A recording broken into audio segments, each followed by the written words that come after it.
The diner sat at the edge of town like an old tooth, stubborn and worn but still holding its place. It was the kind of place where time didn't move fast. The clock above the counter ticked loudly, and the fluorescent lights buzzed with the tired hum of years.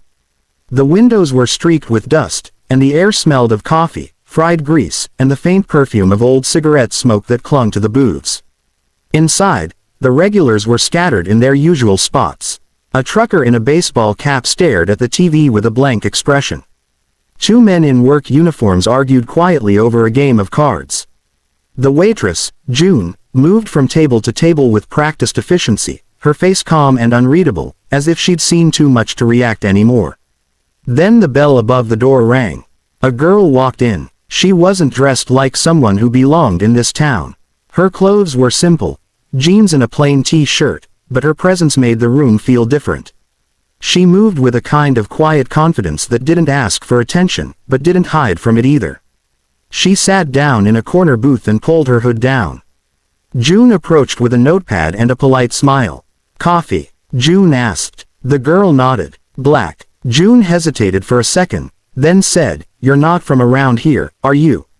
The girl didn't look up. "No." June shrugged and walked away. The girl stared at her phone for a moment, but the screen was dark. She didn't text anyone. She didn't call anyone. She just sat there, watching the room like someone waiting for something to happen. A group of men came in a few minutes later. They were loud. They were drunk. They were the kind of men who made the air feel heavy just by breathing. They moved in a pack, laughing and slapping each other on the back. One of them, a big man with a greasy beard and a gold chain, spotted the girl. His eyes lit up like a predator. "Hey," he called out, loud enough for everyone to hear. "Look what we got here." The other men turned and laughed. The girl didn't move. The big man sauntered over to her booth and leaned down, smirking. "You lost, sweetheart." She stared straight ahead, refusing to answer. He reached out and grabbed her shoulder, forcing her to look at him. The girl's jaw tightened. "Hey," the man said, voice rough. "I'm talking to you." She finally looked at him. Her eyes were calm, but there was a fire in them that made the man pause. He didn't like that. He laughed and grabbed the edge of her shirt. The fabric tore. The sound was sharp, like a gunshot in the quiet diner. The entire room went silent. The girl jerked back, her face flushing with anger. "Don't," she said quietly. The man laughed again. "Oh, come on. Don't be like that." He grabbed her shirt again and pulled harder. This time the fabric ripped further. The girl stood up in one swift motion, her chair scraping the floor. She shoved the man away, her voice low and controlled. "Let go," she said. The man's friends laughed, thinking it was a game. The trucker at the counter muttered, "Damn." June froze, hand hovering over a plate. The girl's hands were shaking now, but her eyes never left the man's face. "You have no idea who you're messing with," she said. The man sneered. "Oh yeah, who are you?" The girl's voice dropped to a whisper. "My brother." The man's laugh faded. He didn't know what that meant. He didn't know the kind of brother she had. He didn't know the name. And he didn't know what would happen when he found out. The girl pulled her torn shirt tighter around her body, and for the first time, the diner saw the real fear behind her anger. Not for herself, for what was coming next. The night had a way of swallowing sound. The town felt smaller after dark, like all the secrets and sins could hide in the shadows and wait. Until morning, streetlights flickered, windows were shut tight, the wind moved through the alleyways with a quiet hiss, as if it didn't want to be noticed. Then the sound came, a motorcycle engine, low and powerful, cutting through the silence like a blade. It wasn't just any bike. It was the kind of bike that made people look up without meaning to. Black paint, chrome shining like a polished knife. A machine that belonged to someone who knew how to take what they wanted. The biker pulled up outside the diner and killed the engine. The sudden silence afterward was almost louder than the noise had been. He didn't rush. He didn't hurry. He simply stood there, taking in the scene with the calm confidence of a man who was used to being obeyed. He walked inside. Everyone knew him, not because they'd seen him before, but because the moment he stepped into the diner, the atmosphere changed. The air seemed to tighten. The regulars went still. The waitress froze with a coffee pot in her hand. The biker's boots made a slow, steady sound on the floor as he walked toward the counter. June watched him from behind the counter, her eyes wide. She had seen him once before, years ago, when the diner was still new. She'd never forgotten the look in his eyes. He stopped near the booth where the girl had been. It was empty. He stared at it for a long moment, as if the booth itself might speak. "Where is she?" he asked, voice calm. June swallowed hard. "She left." He didn't blink. "Which way?" June pointed toward the back door. She couldn't look at him. She knew what kind of man he was. She knew what kind of brother he had to be. He nodded once, like that was all he needed. He turned and walked toward the door.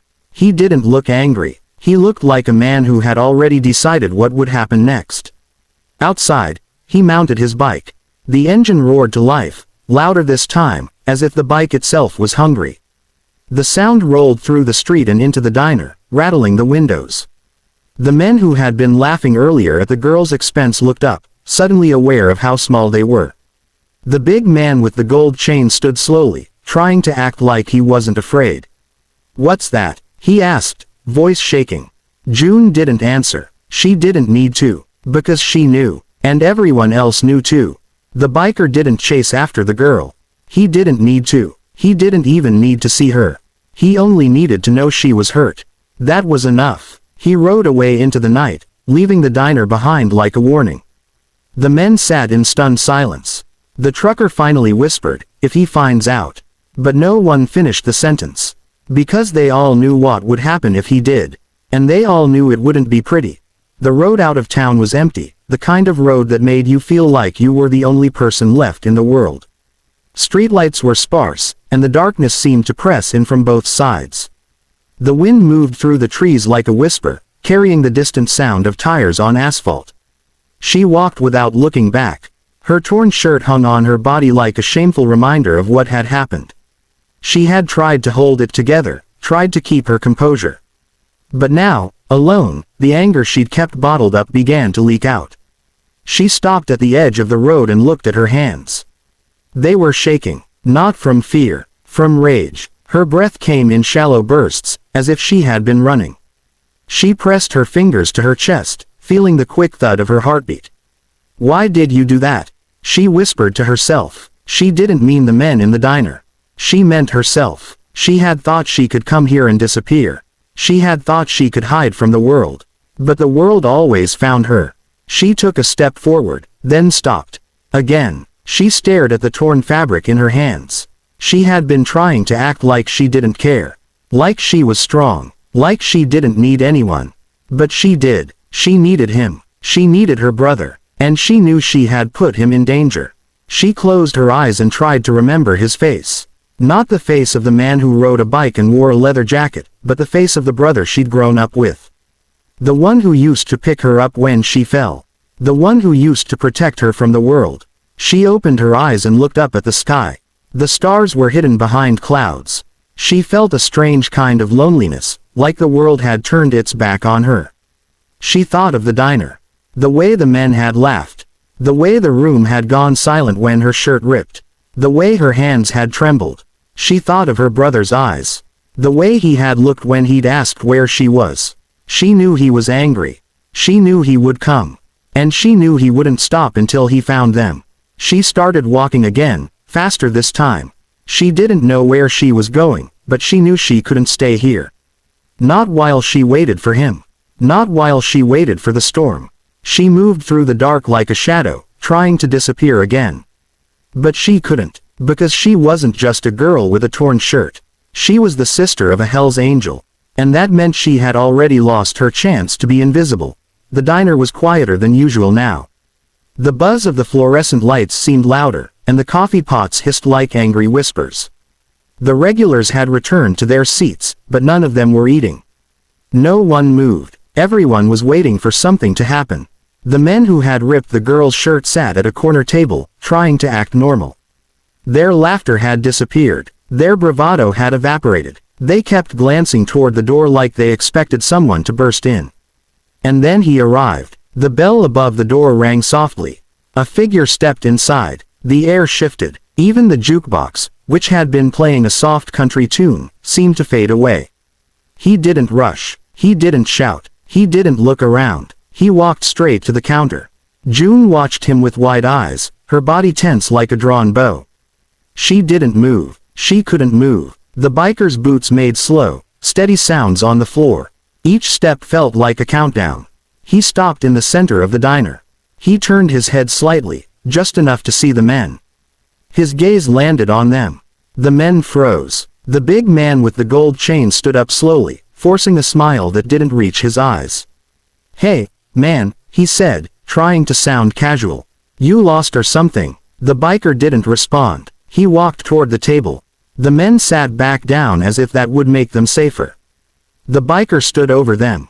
He didn't raise his voice. He didn't need to. "Where is she?" he asked. The men looked at each other. Finally, the big man spoke, voice shaking. "She left," he said. "She went out back. We didn't do anything." The biker's eyes narrowed. "Did you touch her?" he asked, calm. The big man swallowed. "No," he lied. "We didn't touch her." The biker's face stayed still, but his eyes grew colder. The men started to panic. Their hands shook. Their eyes darted to the door, as if they were looking for a way out. The biker reached into his jacket. The men tensed. He pulled out a folded piece of paper. He unfolded it. It was the torn shirt. He held it up, showing it to them like evidence. The men's faces drained of color. The biker's voice was low, almost quiet. "This is what you did," he said. One of the men tried to laugh, but it came out as a weak cough. "Hey, man," he said, voice breaking. "It was just a joke." "She was." The biker cut him off with a single word. "Wrong." The diner went silent. Even the clock seemed to stop. The biker leaned closer to the table. His voice remained calm, but the threat in it was unmistakable. "You don't understand what you've done," he said. "You don't understand what it means to touch my family." The big man tried to speak again, but his throat tightened. The biker stepped back. He looked at June for a moment. "You didn't see anything," he said softly. June nodded, unable to speak. The biker turned to leave. The men breathed a sigh of relief. But then he stopped. He turned back one last time. "If you ever hurt her again," he said, "I won't come back. I'll send someone else." He walked out of the diner. The bell rang. The door closed, and the men sat there, shaking, realizing they had just survived the closest thing to death they'd ever faced. They had not only torn a shirt, they had torn the thread that kept them safe. And they didn't know what was coming next.